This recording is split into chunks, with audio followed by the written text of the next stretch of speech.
allow me to rant for a moment. But first, I'm going to tell you a quick story about what I dealt with today and yesterday. Yesterday with the bank, today with my truck, and how they relate to modern times and world events. So I'm going to tell a big story, but I'm going to start small. Yesterday at the bank, and this is like the fourth or fifth time this has happened. I promise I'm going to film it next time. I promise. I promise next time I go to the bank, I'm going to turn my camera on, because they do it to me every time. Gigantic security guard, this big guy. He must be 285 pounds. Big black guy with a gun, security guard. I go up to the bank. Of course, I'm not wearing a mask. As I approach the bank, he's like, "Can I help you?" And I'm like, "Nope." And I start to go in, and he's like, whoa, hold on. I'm like, "What do you mean, hold on?" He points, and he goes, "You see that sign? It's one of those fold-up, freestanding, and it says, 'Everyone wear a mask.'" And I looked at the sign, and I go, "Yep, I see it." And I go into the bank. I asked him, "You're a security guard?" "Yes." I said, "So you're not a teller?" "No." I said, "I don't come to the bank to have a discussion with the security guard. So no, you can't help me. But if you're a security guard, yes, you can help me. You can stand here and do your job and keep me secure while I do my banking." Left me alone. I walked in. I'm going to film next time. I promise. I promise.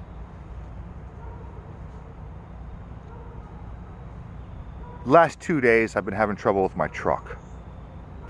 Jump in my truck. I'm on my way to go do an estimate. Turn the key. Nothing. No dash lights. No start. All right. Jump in my spare vehicle. Get back. Start tinkering with my truck. It's like, okay, I got a problem. I thought I had a dead battery. Turn the key on, and now the door chime is working, and the dash lights are sometimes working, sometimes not. Sometimes half of my dash lights are working, sometimes half of them aren't. It's like my clock turns on, but not the dash lights. It's weird. Got these weird symptoms, electrical symptoms.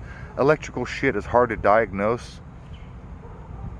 I thought, okay, it's 220,000 miles. It's an old Toyota. Okay, 85 bucks. I throw an ignition switch. I thought it was the ignition. Nope. Put a new ignition switch in, turn the key, bam, fires right up. Wow, cool, solved the problem. Put my tools away, turn the truck off, try it again. Nope, back to the same problem. Crap. Call a couple of friends, a couple of buddies who are mechanics and good with electricity and electrical problems. One guy says it's what did he call it? A BCM. It's a body control module. Depending on the make and model, it's a PCM or ECU, an engine control module. I'm thinking, fuck, I'm gonna have to wind up at the dealership. I'm gonna probably have to buy a damn computer. You know, it's a control module that controls literally everything. And I'm thinking, wow, I could spend 800 or 1,000 bucks. Tinkered with it all day. And you know what I didn't do? I didn't go back to basics. When I was in high school, I took automotive. One of the first things they teach you is start with the basics. The basics.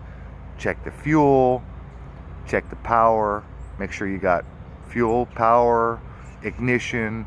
Start with the easy stuff, the basic stuff. Start there. Always start with the basic.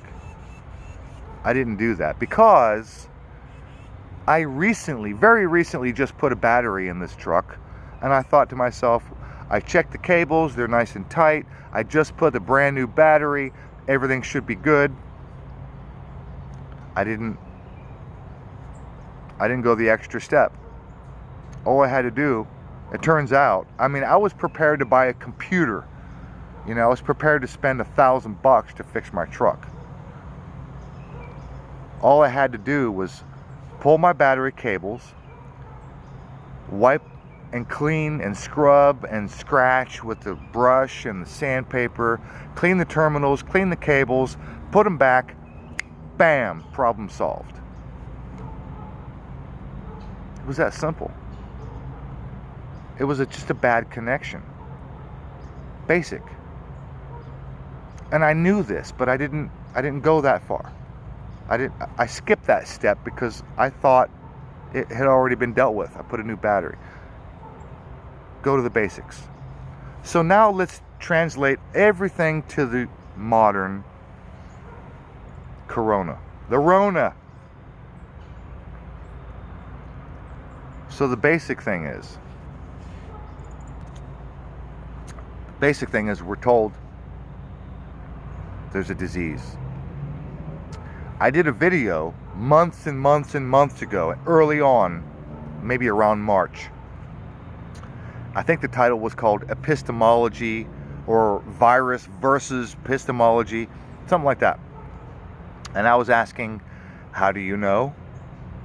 How do you know there's a virus? How do you know the test does what it does? How do you know the test does what they say it does? How do you know? Epistemology. How do you know? Seems that now I'm vindicated, I'm validated, because we have page 39. Hashtag page 39, right? Hopefully you guys are familiar. You can find this on the FDA.gov. It's a CDC document where they say, quote, since no quantifiable viral particles are available,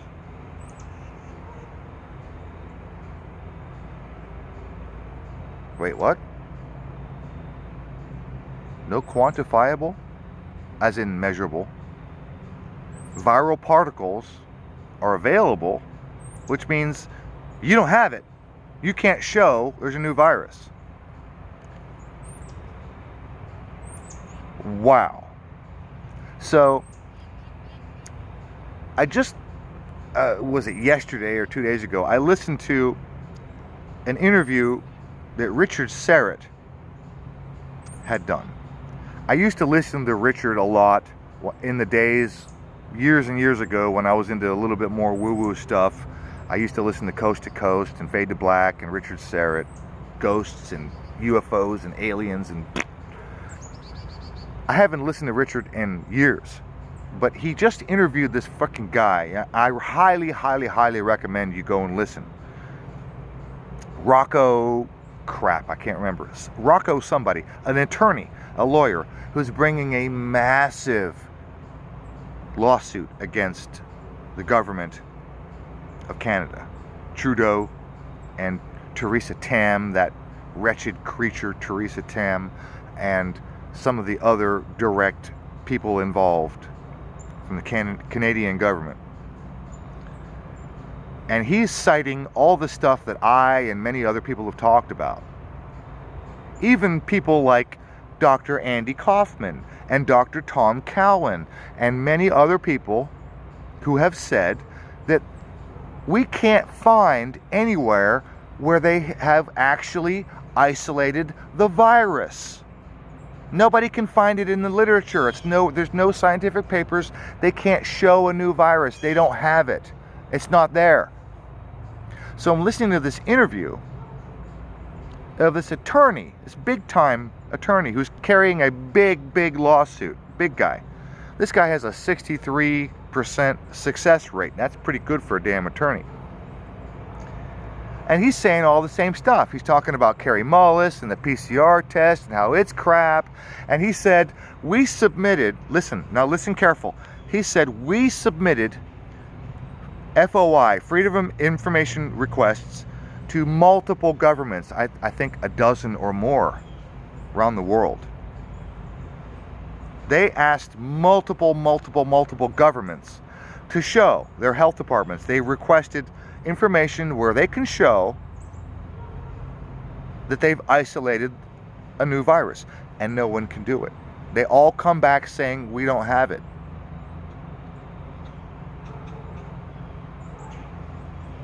The CDC says we don't have it. All these other experts are saying we can't find it. Now there's this big time lawyer saying, look, we've looked around the world. We've petitioned all kinds of governments and health agencies. No one can show it. There's no virus. There's no virus. There's nothing new. No one can prove it. It's not there. Not in the literature, not in the science. They cannot prove it. And I'm so fucking sick and tired of dealing, and I know you are too. I'm tired of dealing with it. So I guess the answer is just don't deal with it. Don't wear a mask. Open your business. Challenge the government. Stand on your principles. Challenge the government. Say no. Just say no. So if we go back to basics,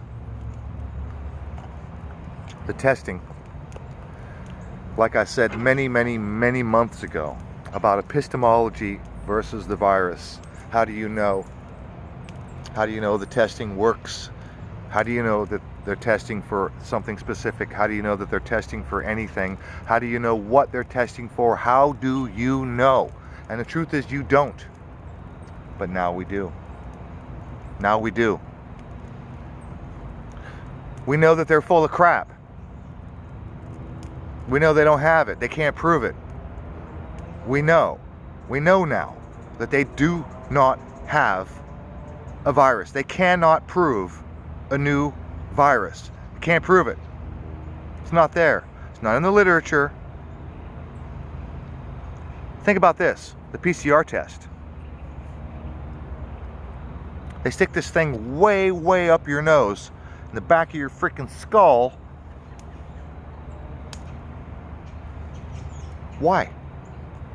Why do they got to go all the way up there? We're supposed to wear masks. Why? Because our breath is so fucking contagious? Why not put the swab right in front of my mouth and let me breathe on it? How about you test me that way? How about you just swab my mouth and get some saliva? How about that? If my breath and saliva and my normal human activity is so fucking contagious, why you gotta stick a swab all the way up my freaking nose, in the back of my skull, to get a sample? How come you just can't do a cheek swab? I can't spit into a cup. I can't breathe on your cotton swab. If my breath is so fucking contagious, I can't just breathe on your cotton swab and you can find out that if I got something. Think about the ridiculous fucking rules. Go to a restaurant. You gotta have a mask on to enter the restaurant, to be walked to your table. But once you get to your table, you can sit down and take your mask off. Oh, really? What if I sneeze? A sneeze can travel 30 feet. Look it up. 26 to 30 feet. A sneeze can travel 30 feet. But you can't get to your table without a mask. They won't let you in the restaurant without a mask. But once you're in the restaurant, you can just fucking take it off. Really? Does that make sense?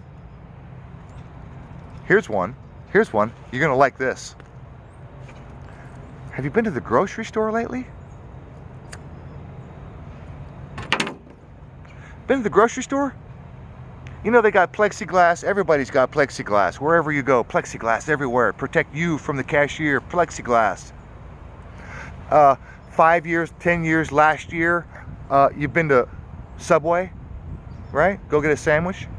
All those wet foods, right? The salads and the tomatoes, they're all protected behind glass and plexi so that you don't cough and spit, sneeze on their food, right? Yeah. Go to the grocery store. Go to the fucking produce section of the grocery store.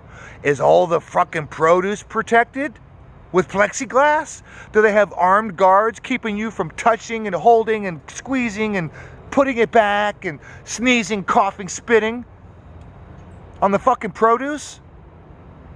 Is there any protection of the live produce at the grocery? No!